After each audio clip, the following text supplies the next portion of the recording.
আসে আল্লাহ কার জন্য নামাজ পড়বেন। তিনি তো নিজেই পরম সত্তা। ঠিক, তিনি কাকে সিজদা করবেন? আল্লাহ নামাজ পড়ছেন, কিন্তু কার উদ্দেশ্যে? তিনি কাকে সিজদা করবেন? তো চলুন এই ব্যাপারটা নিয়ে একটু গভীরে যাই, দেখি সূত্রগুলো ঠিক কি বলছে। আজকের এই আলোচনার মূল ফোকাস থাকবে সূত্রগুলোর উপর ভিত্তি করে সালাত শব্দটার অর্থ খোঁজা, বিশেষ করে যখন আল্লাহর ক্ষেত্রে শব্দটা ব্যবহার হচ্ছে। মানে প্রচলিত ধারণার বাইরে কি এর অন্য কোনো মানে আছে, এটাই বোঝার চেষ্টা করব। তো শুরুতেই দেখি প্রথম সূত্রটা কোন আয়াতগুলোর কথা বলছে। মূল প্রশ্নটা কিন্তু আসছে সূরা আল আহজাবকে ঘিরে, কোরআনের ৩৩ নম্বর সূরা। হ্যাঁ, ৩৩ নম্বর সূরা। এই সূরার দুটো আয়াত এখানে খুব গুরুত্বপূর্ণ, একটা ৫৬ নম্বর আয়াত আর একটা ৪৩ নম্বর। সূত্র বলছে এই দুটো আয়াতেই নাকি আল্লাহর সালাত করার কথা আছে। এখন কথা হলো, যদি সালাত মানে আমরা যা বুঝি, মানে নামাজ পড়া, সেটাই হয়, তাহলে তো দাঁড়ায় আল্লাহ নামাজ পড়ছেন, কিন্তু কার উদ্দেশ্যে? তিনি কাকে সিজদা করবেন? এই প্রশ্নটাই তো, তাই না? এটাই তো আলোচনার কেন্দ্রে। ঠিক তাই। দেখুন, আয়াতগুলো সরাসরি দেখলে বিষয়টা আরও স্পষ্ট হয়। সূরা আল আহজাবের ৫৬ নম্বর আয়াতে কি বলা হয়েছে? ইন্নাল্লাহা ওয়া মালাইকাতাহু ইউসাল্লুনা আলান নবী। আচ্ছা, এর সহজ মানে হলো, নিশ্চয়ই আল্লাহ এবং তার ফেরেশতারা নবীর প্রতি সালাত প্রেরণ করেন। এখানে দেখুন ইউসাল্লুনা শব্দটা ব্যবহার করা হয়েছে, যেটা সালাত থেকেই এসেছে। আবার একই সূরার মানে আল আহজাবেরই ৪৩ নম্বর আয়াতে বলা হচ্ছে হুয়াল্লাযী ইউসাল্লি আলাইকুম ওয়া মালাইকাতুহু। এটার মানে তিনি অর্থাৎ আল্লাহ তোমাদের বিশ্বাসীদের ওপর সালাত করেন এবং তার ফেরেশতারাও। এখানেও ইউসাল্লি শব্দটা এসেছে। তো সূত্রগুলো আসলে এই ইউসাল্লুনা আর ইউসাল্লি এই শব্দ দুটোর অর্থ নিয়েই প্রশ্নটা তুলেছে। আল্লাহর ক্ষেত্রে এর মানে কি? মানুষের মতো নামাজ পড়া। আর এখানেই তো ব্যাপারটা দারুণ একটা মোড় নিচ্ছে, কারণ আমরা সাধারণত সালাত বলতে যে আনুষ্ঠানিক প্রার্থনা বুঝি, আমাদের দ্বিতীয় সূত্রটা বেশ জোর দিয়ে বলছে যে আল্লাহর ক্ষেত্রে এই ইউসাল্লিনা বা ইউসাল্লির অর্থ ওটা নয়। ঠিক। এটা তো বেশ প্রচলিত ধারণা থেকে একদম সরে আসার মতো একটা ব্যাখ্যা। সূত্রটা ঠিক কিভাবে বলছে বিষয়টা, ব্যাখ্যাটা কি? দেখুন, সূত্র অনুযায়ী এই আয়াতগুলোতে যখন আল্লাহ বা ফেরেশতাদের সালাতের কথা আসছে, তার মানে কিন্তু মানুষের ওই ফর্মাল নামাজের মতো নয়। যেমন ধরুন, সূরা আল আহজাব এর ৫৬ নম্বর আয়াতে নবীর প্রতি আল্লাহ ও ফেরেশতাদের সালাতের কথা বলা হলো। সূত্র বলছে এর মানে হলো আল্লাহর তরফ থেকে নবীর ওপর বিশেষ আশীর্বাদ বর্ষণ করা। আশীর্বাদ? হ্যাঁ, আশীর্বাদ, ব্লেসিংস, তার প্রতি দয়া পাঠানো, তার সাথে একটা গভীর সংযোগ, একটা কানেকশন স্থাপন করা।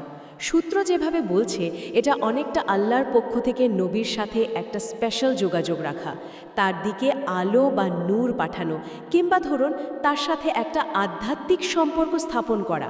এটা কিন্তু নামাজ পড়ার ধারণা থেকে বেশ আলাদা। তার সূত্র বলছে আল্লাহর সালাত করাটা আসলে কোনো শারীরিক বা রিচুয়ালিস্টিক ব্যাপার নয়, বরং এটা তার করুণা বা সংযোগ প্রকাশের একটা উপায়। অনেকটা তাই। এই একই ব্যাখ্যা কি তাহলে বিশ্বাসীদের ক্ষেত্রেও খাটবে, যেমনটা ওই ৪৩ নম্বর আয়াতে বলা হলো? হ্যাঁ, সূত্র কিন্তু ঠিক সেই কথাই বলছে। সূরা আল আহজাবের ৪৩ নম্বর আয়াতে যখন বলা হলো তিনি তোমাদের ওপর সালাত করেন এবং তার ফেরেশতারাও, এখানেও ইউসাল্লি শব্দটার অর্থ নামাজ পড়া হিসাবে নিচ্ছে না সূত্রটা। আচ্ছা, তাহলে কি মানে করছে? সূত্রটার ব্যাখ্যা অনুযায়ী এর মানে হলো আল্লাহ বিশ্বাসীদের প্রতি তার রহমত, তার করুণা পাঠান, তাদের অন্তরে শান্তি বা প্রশান্তি সাকিনা পাঠান, তাদের জীবনে আলো দেন, সঠিক পথের দিশা বা গাইডেন্স দেন। এটাকে আল্লাহ আর বিশ্বাসীদের মধ্যে একটা জীবন্ত আধ্যাত্মিক সংযোগ, একটা লিভিং স্পিরিচুয়াল কানেকশন হিসাবে দেখা হচ্ছে।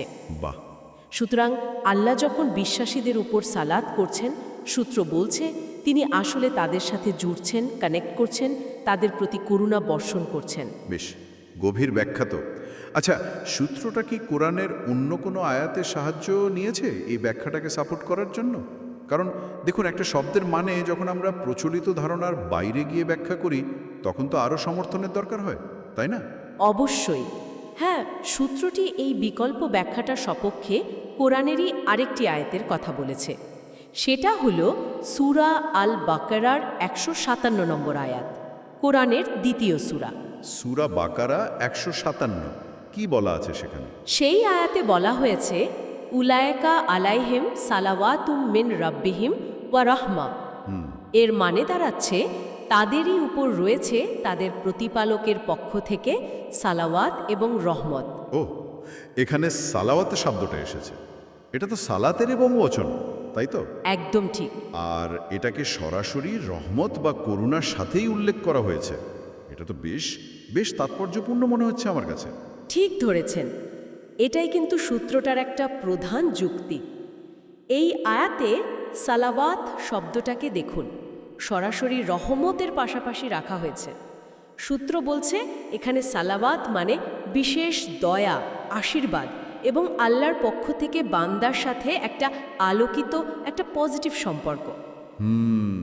ফলে এই আয়াতটা আগের দুটো আয়াতের ব্যাখ্যাকে, মানে আল আহজাবের ৫৬ আর ৪৩-এর ব্যাখ্যাকে আরও জোরদার করে। অর্থাৎ কোরআনের মধ্যেই এমন ইঙ্গিত আছে যে সালাত বা সালাওয়াত সবসময় লিটারেলি নামাজ বোঝায়নি, বিশেষ করে যখন আল্লাহর সাথে সম্পর্কিত। কনটেক্সট অনুযায়ী এর অর্থ সংযোগ, আশীর্বাদ বা করুণাও হতে পারে।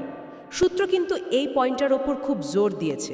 তার মানে সূত্র বলছে কোরআনের নিজস্ব কনটেক্সট বা ব্যবহারবিধি দেখলেই বোঝা যায় যে সালাত শব্দটার একাধিক অর্থ থাকতে পারে, আর আল্লাহর ক্ষেত্রে এর মানে মানুষের আনুষ্ঠানিক উপাসনা থেকে ভিন্ন। আচ্ছা, এই যুক্তির বাইরে সূত্রটি কি কোনো লজিক্যাল প্রশ্ন তুলেছে প্রচলিত ধারণাটা নিয়ে? হ্যাঁ, তুলেছে। সূত্রটি প্রচলিত অর্থের সীমাবদ্ধতা বোঝাতে কিছু খুব মৌলিক যৌক্তিক প্রশ্ন সামনে এনেছে। যেমন, যদি আমরা ধরেও নিই যে আল্লাহর ক্ষেত্রে সালাত মানে নামাজ পড়া, তাহলে প্রশ্ন আসে, আল্লাহ কার জন্য নামাজ পড়বেন? তিনি তো নিজেই পরম সত্তা। ঠিক। তিনি কাকে সিজদা করবেন? সিজদা তো করা হয় উঁচুতে থাকা কারো প্রতি। তিনি কার কাছে প্রার্থনা করবেন বা কাকে ডাকবেন? তিনিই তো সবার প্রার্থনার লক্ষ্য। এটা একটা জরুরি প্রশ্ন। তিনি কিসের জন্য বা কোন ফল পাওয়ার আশায় সালাত করবেন? এই প্রশ্নগুলো কিন্তু আল্লাহর যে ধারণা, কনসেপ্ট অফ গড, যেটা ইসলামে সাধারণত আমরা বুঝি, সেটার সাথে ঠিক খাপ খায় না। সূত্র মনে করে এই প্রশ্নগুলোর কোনো সন্তোষজনক উত্তর মেলে না যদি সালাতকে আল্লাহর ক্ষেত্রেও মানুষের নামাজের মতো একই জিনিস ধরা হয়। এই লজিক্যাল প্রশ্নগুলো আসলেই ভাবায়। তাহলে এই প্রশ্নগুলোর ভিত্তিতে সূত্রটি শেষ পর্যন্ত কোন সিদ্ধান্তে আসছে? আল্লাহর সালাত বলতে তাহলে ঠিক কি বোঝানো হচ্ছে? এই যে লজিক্যাল অসঙ্গতিগুলো, এগুলো তুলে ধরে সূত্রটি এই সিদ্ধান্তে আসছে যে আল্লাহ নামাজ পড়েন না, অন্তত মানুষের মতো করে তো একেবারেই নয়। আচ্ছা।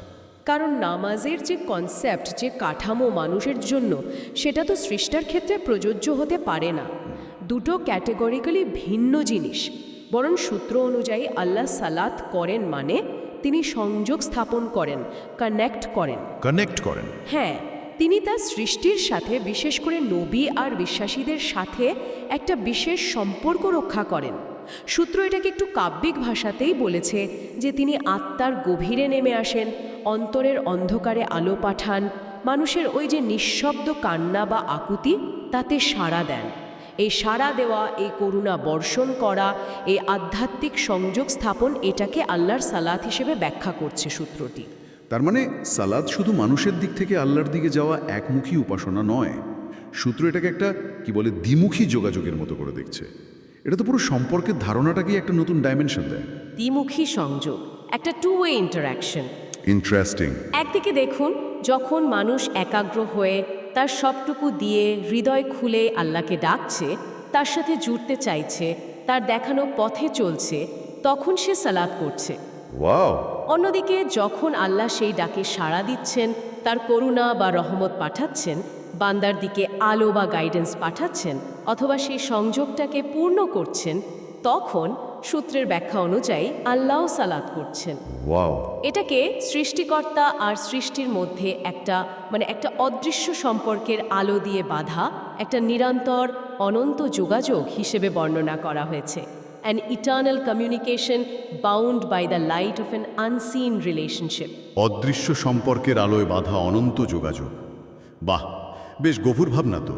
তাহলে যদি পুরো ব্যাপারটা একটু গুছিয়ে বলি, সূত্রগুলোর মূল বক্তব্যটা ঠিক কী দাঁড়ায়? সূত্রগুলোর মূল কথা বা নির্যাস হলো সালাত শব্দটা কোরআনে ব্যবহৃত হলেও এর অর্থ সবসময় ওই প্রথাগত বা রিচুয়ালিস্টিক নামাজ নয়। আচ্ছা, এর একটা গভীর একটা অন্তর্নিহিত অর্থ আছে, আর সেটা হলো সংযোগ, Connection. কানেকশন। ইংরেজিতে সূত্রটা যেভাবে বলেছে, connection between the soul and the source, আত্মা আর উৎসের মধ্যে সংযোগ। আর যখন আল্লাহর ক্ষেত্রে শব্দটা ব্যবহার হচ্ছে তখন কিন্তু এই অর্থটাই, মানে সংযোগ, আশীর্বাদ, করুণা, এটাই প্রযোজ্য হচ্ছে, আনুষ্ঠানিক নামাজ নয়।